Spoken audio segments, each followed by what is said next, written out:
Carbon dioxide emissions is a major cause of climate change, and reducing our carbon footprint is crucial for our survival and food production globally. In this edition, we zoom in on how farmers and agripreneurs can get carbon credits. Many rural parts of the Eastern Cape record a high rate of neurocysticercosis disease, causing epilepsy in children and adults. In our OneHealth campaign, Vuyokazi Makapela, a director at Afrivet, joins us to talk about the causes of NCC and how we can prevent it. In our Agripreneur 101 segment, we meet the founders of Jacobs Jam Company, Nigel and Christynn Jacobs. After over a decade of working in the fruit value chain, the couple decided to build their own legacy. Our book of the week is Dirt to Soil by Gabe Brown, and our farmer tip of the week comes from Limpopo avocado founder Muller. This is Farmers Inside Track, supported by Food for Mzansi. Inspiration for your business and life. From South Africa's farmers and agripreneurs. Hey, I'm Mzansi and welcome to episode 134 of Farmers Inside Track. I'm your host, Dawn Numdu. We kick off with that promise guide to get carbon credits in Mzansi. Nicole Ludolf chats to Gray Maguire from Carbon Neutral South Africa. Over to you, Nicole. Thank you so much, Dawn. There are 3 different carbon credit generation standards recognized in South Africa. Can you please give us a rundown of those standards? There are 3 different carbon standards that are recognized under South African law. That is the Vera carbon standard, or the verified carbon standard from Vera, the CDM, Clean Development Mechanism, that was previously under the United Nations Framework Convention on Climate Change, which is now under a reprieve after the COP negotiations in Glasgow last year. So they're busy reformulating what that's going to look like in a new entity. And then the third one is Gold Standard, which implements methodologies developed by other certification and standards. Can you tell us a bit about the method Carbon Neutral Group South Africa uses to generate carbon credits? The carbon credit generation environment with respect to agriculture is still quite a new field. If you look at the methodology that we're implementing, the methodology that we implement is called the VM42 methodology, the Improved Agricultural Land Use Management methodology from the Vera Carbon Standard. So we're implementing the VM42 methodology. The methodology was only actually officially released in September 2020, and we are the first company in the world to have gone through the audit cycle, actually processing the data that we received from farmers who've been involved in regenerative farming activities. So that would qualify in 5 broad areas. So that would be improvements in irrigation, that would be the minimization of soil disturbance, it would be the improvements around grazing practices and reduction in fertilizer application, and then improved crop applications as well, so things like crop rotations. So those are the main categories that regenerative practices fall under, but obviously there are very many different ways of being able to implement those different sectors. What are the benefits of generating carbon credits, and how does it actually work? What happens is that it then allows for a twofold input into the carbon credit generation. On the one side of things, there is a reduction in emissions. So as farmers implement regenerative practices that reduce things like fertilizer application, a fertilizer has obviously nitrogen fertilizer. As it breaks down, it becomes nitrogen dioxide, which is a very potent greenhouse gas, has a potency of about 275 times that of carbon dioxide. And then on the other side, and this is the bigger part, the development of soil organic carbon. So one of the things that is really key in the South African context, we've lost between 45 and 65% of the soil organic carbon that has been historically stored in our soils over the last 80 years as a result of industrial agricultural practices. And what this means is that not only is the soil of poorer quality, there's less nutrients in our soil, it also means that the microbial environment is not as well supported in the soils, and the soils themselves are less capable of being able to retain water. It means that there's degradation of soil that happens quite a lot, and it also means that farmers need to use unnecessarily large amounts of water in order to be able to keep their crops growing. So it's really one of the key steps is building soil organic carbon in terms of improving drought resilience. And that is what the main aim of this program is. We generate carbon credits and then we sell them to the international clients that are in Climate Neutral Group's books, who incorporate them as part of their net zero carbon footprinting approaches. And then that allows us to be able to channel funds back to the farmers who are busy physically implementing the regenerative practices on the ground. Finally, can smaller farmers sign up with your company for carbon credits yet? So that's a very good question. And certainly it is our long-term aim. The people who are most vulnerable to climate change from an agricultural perspective are smallholder farmers. They're the most financially vulnerable in terms of when shocks occur, if there's a drought or a flood or a fire or if there's pestilence. They're the farmers who are least capable of being able to financially ride out these shocks. And also, similarly speaking, they tend not to have invested in the types of technologies that can really facilitate being adaptive to climate change. It's absolutely our intention to be able to get there. There are 35 million smallholder farmers in sub-Saharan Africa, and Climate Neutral Group as a whole really recognizes the centrality of being able to make the solution available to them. At this point in time, however, we're still very much in the early phase of really getting to grips with rolling the program out, ensuring that we are able to pay our overheads and ensure that the program can deliver the outputs that meet the standards. These are very data-hungry standards. And the reality is that for us to be able to capture accurate data, that tends to come very heavily from the commercial sector. And also on top of that, one of the key things here is that in terms of the amount of effort that we have to put in per farmer, certainly there's a bigger return for us. But as we are moving along, so at this point in time, we are not working with farms that are under 50 hectares in size. We're not incorporating them into the program in this current round of the program, but we will be doing so more and more as we move into the future. And as our tool becomes more and more sophisticated and the amount of time required to process data coming from any one individual farm becomes less and less. We do have some limitations, but these are very key focus areas for us to move into the direction of providing solutions that can work for smallholder farmers, both here in South Africa, but also in the rest of the subcontinent. Thanks, Nicole, and great having you on Farmers Inside Track. Graham Maguire from Carbon Neutral South Africa. We now change gears from climate change and carbon credits to our OneHealth campaign with Afrivet. Now, many parts of the Eastern Cape record a high rate of neurocysticercosis disease, causing epilepsy in children and adults. In our OneHealth campaign, we talk to Vuyokazi Makapela, a director at Afrivet, who joins us to talk about the causes of NCC and how we can prevent it. Now, as I mentioned, we're talking neurocysticercosis. What is neurocysticercosis? Neurocysticercosis is a preventable parasitic infection. It is a human disease that causes epilepsy, most often in children. And it is a problem globally, most often in resource-poor communities. And obviously, this would be a topic that is close to my heart because I come from those communities. It is caused by a tapeworm that cycles between humans and pigs. It is most often a problem in conditions where pigs are free-ranging and living in close contact with humans. And this is waste hygiene and sanitation is a challenge. If a person accidentally ingests tapeworm eggs that are shed in human feces, the larvae can migrate to the brain and form a cyst that may result in epilepsy. And I know in our communities, probably people will be seen as witchcraft, basically, but it actually is not. The problem is that the time lapse between infection with the tapeworm egg and the symptom epilepsy can be easily 5 to 10 years in terms of being recognized. It is quite difficult to assess the prevalence of this disease in a community of people because current infections will only show disease years later. What are the causes of NCC? I think you've highlighted some of it now, but what should we be aware of? It is a parasite. It is caused by cysts of a pig tapeworm. More technically, it is called bilateral cyst of the pork tapeworm, the Tinea solium. These larval cysts can infect various parts of the body, causing a condition called the cysticercosis. The infection in the brain tissue is the one that causes the form called neurocysticercosis. And this can lead to seizures or epilepsy.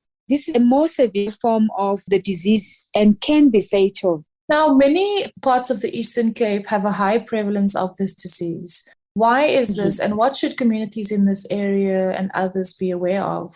You know, when you mention rural, you touch the core of social and societal economic imbalances. And many rural areas have very poor sanitation, unfortunately. But beyond sanitation, It is also food preparation habits. It is important that meat is well cooked because in an event there was infection from the pork, it would have been eliminated by well-cooked pork or meat.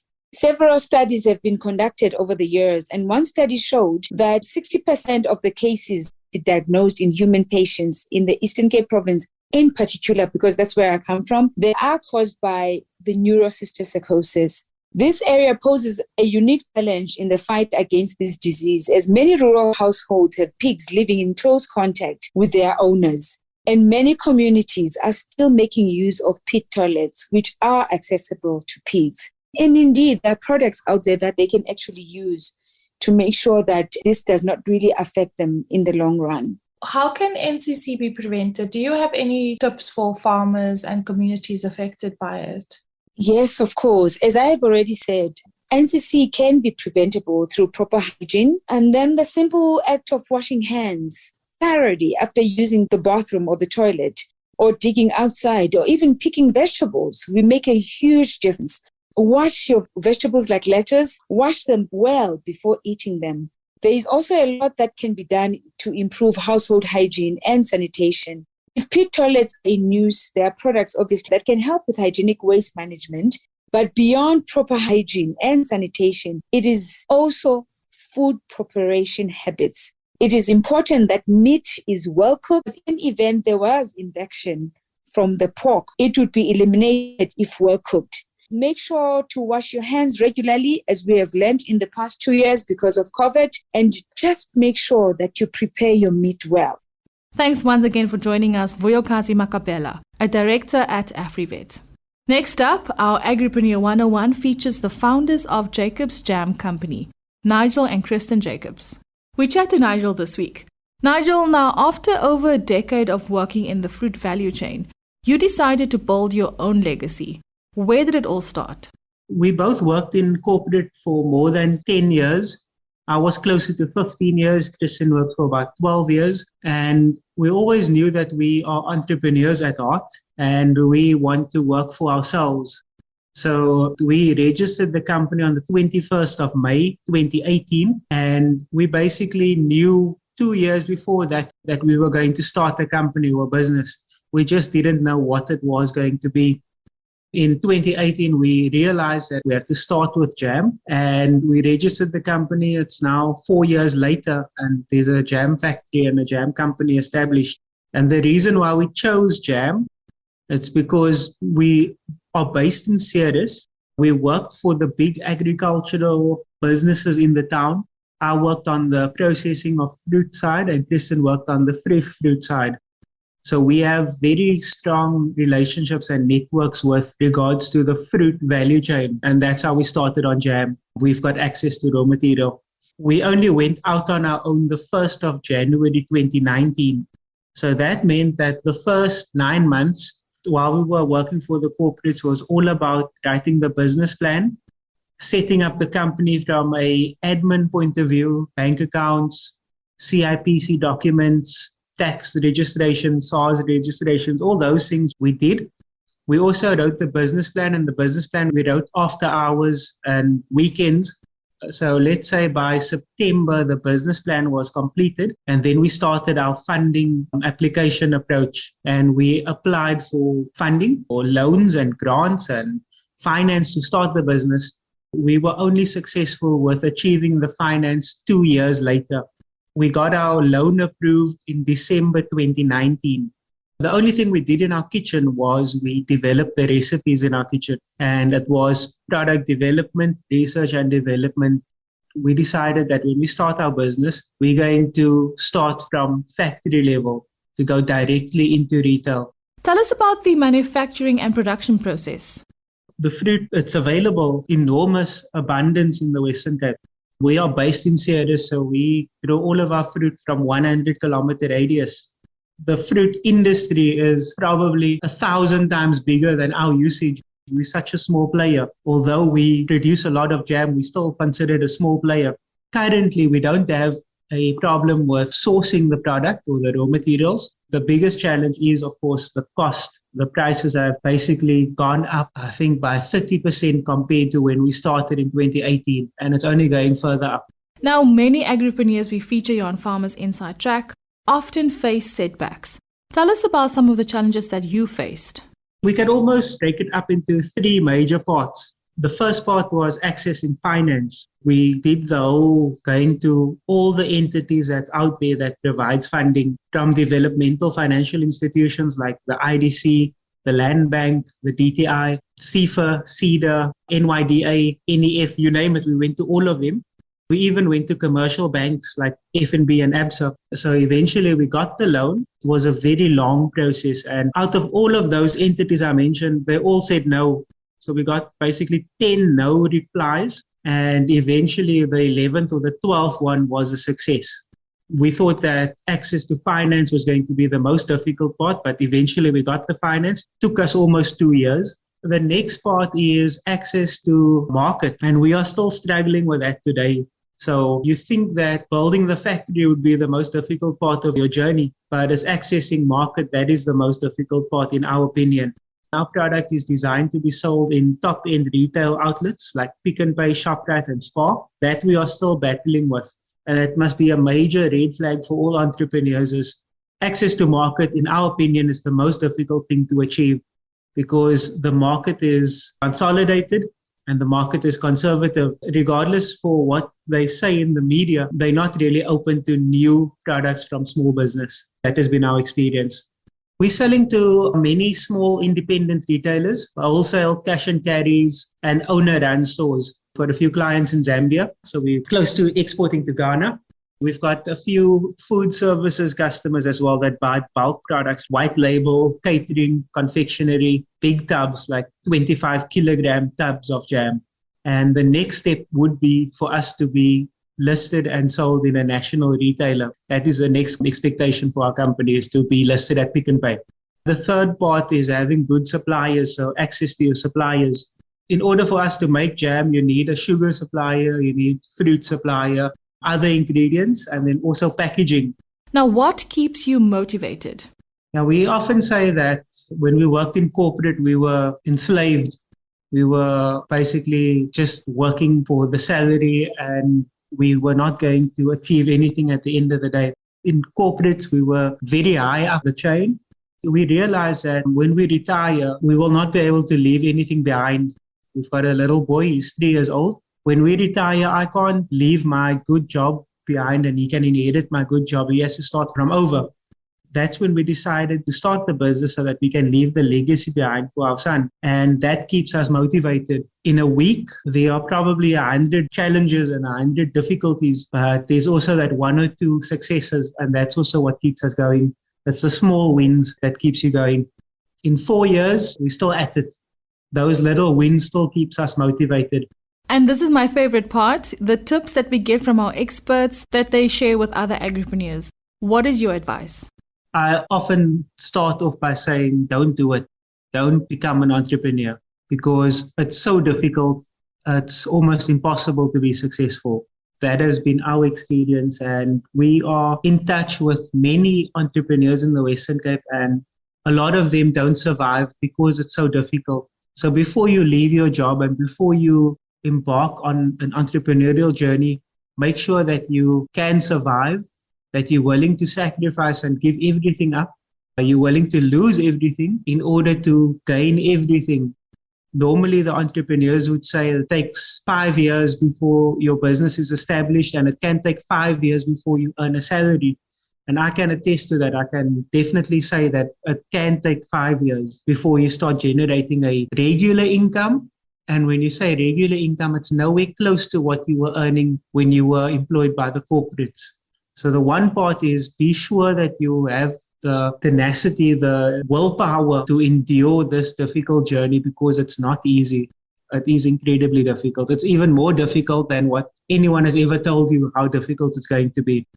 The second part is make sure that you can financially carry yourself.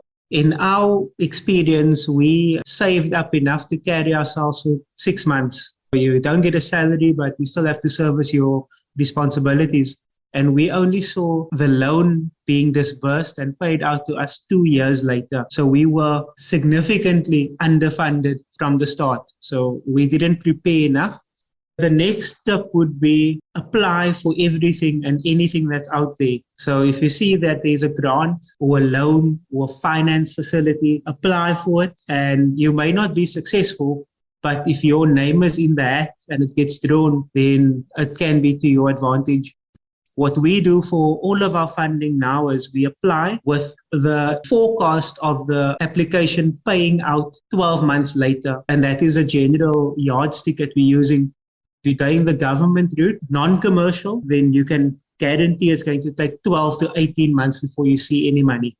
Just network a lot. Most of our success stories has come from people just talking about us or us talking to people, and then somewhere someone hears about us and it's a decision maker that can help us going further in our journey. We use social media a lot, and it must also be managed. We do it ourselves, but we don't just write out everything that happens in our business on the same day that it happens. So if good news happens today, we bank it and we use whatever content we have on our social media platforms right now. And then at a later stage, when the time is right, then we come out with whatever the content is that's also good news. It's not just about putting content out and there's no strategy. To use social media and to use it wisely. The entrepreneur must know the numbers by heart, know your costings, know your overheads, and know your turnover and income by heart. You should know it any time of the month, at any hour of the day. The last thing that you want is an entrepreneur that doesn't know how much it costs to make his own product and whether he's even selling it at a profit or at a loss. So if you're not a numbers person, force yourself to become a numbers person. Thanks for joining us, founders of Jacobs Jam Company, Nigel Jacobs. Next up, and before I let you go, is our book of the week. It's Dirt to Soil by Gabe Brown. Caroline Sampson reviews this book for us. Whenever the term regenerative agriculture is used, the name Gabe Brown is soon mentioned. A farmer in North Dakota, Gabe joined the regenerative agriculture movement at the end of the 1990s. In Dirt to Soil, Gabe describes his journey from new farmer to a world-renowned expert on regenerative agriculture with a profitable mixed farming enterprise. My garden is already benefiting from Gabe's advice. Highly recommend this one. Agriculture is not just about farming. It's about caring, and that's an ideal worth preserving. It's yummy. It's good for you. And the whole family loves it. It's grain-filled chickens, proudly South African and mouth-wateringly delicious. Discover a world of tasty goodness and visit grainfilledchickens.co.za or like our Facebook page for more. Grain-filled chickens, a proud member of VKB. VKB, for the love of the land. Remember, if you'd like to review a book or perhaps have a book suggestion, feel free to email us on info@foodformzansi.co.za. Every week we share a farmer tip, and this one comes from Limpopo avocado farmer Muller. Now, excessive chemical fertilizers, fortunately, it's becoming too expensive nowadays, actually kills down that fine balance of life inside the soil. If you can revive them, it's not too difficult to revive, then they should actually help your tree to recover. Now, what we've been dealing with is applying different types of extracts from organic materials like guanos and manures, cattle and or sheep or horse manure. There's an excretion of that animals. And then apply that to the soil. It feeds not only the microbes, but it also has sufficient nutrients for the plant itself to operate in. Something important I left out is the point of calcium. Calcium is very important as with humans. And for that reason, and it's also not too expensive. For that reason, it adds up to about 4,000 to 5,000 rands per hectare. That includes the analysis, research in seeing what is actually contained in the soil, as well as the applying of the fertilizer. And our farmer tip from Limpopo avocado farmer Muller brings us to the end of this week's episode. Remember, if you loved it, please rate it and share it with your friends, family members, and fellow farmers. And be sure to check out our sister publication called foodforafrica.com for inspiration and news from across the continent. From me, Dawn Numdu, Nicole Ludolf, and our producer Megan van der Vent, and the rest of the Food for Mzansi team, have a great week. Bye for now. Life in South Africa can be a lot. Scroll through Twitter for a minute and tell me I'm wrong. Thank God for South Africans though, right? We're inspiring, and even on the bad days, we fight back with a smile. That's why I love Food for Mzansi so much. We're not ashamed to celebrate the ordinary unsung heroes who work every day to put food on our nation's tables. Go to foodformzansi.co.za and never miss an inspiring story.